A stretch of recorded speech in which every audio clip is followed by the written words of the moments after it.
हमारे शोरबा का final look आप लोगों के सामने है। तो आज हम शोरबा बनाने जा रहे हैं, पठानी शोरबा। सबसे पहले टमाटर डालेंगे, इसमें 3 लहसुन के जवे और 2 प्याज डालेंगे। इसमें गोश्त और बच्चों के लिए कालू डालेंगे। अभी इसमें हल्दी शामिल करेंगे, कश्मीरी लाल मिर्च डालेंगे,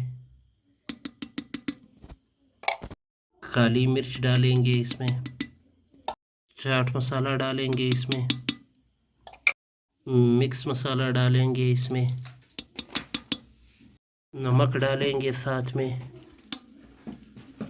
अब शोरबा बनाने के लिए पानी शामिल करेंगे। पानी इतना होना चाहिए कि गोश्त के ऊपर से आए, सारे सामान को भिगो कर रख दे और इसके पीछे ढक्कन बंद करेंगे देखा जब तक हमारा गोश्त गल नहीं जाएगा और बन नहीं जाएगा, फिर लास्ट आपको दिखाएंगे इंशाल्लाह।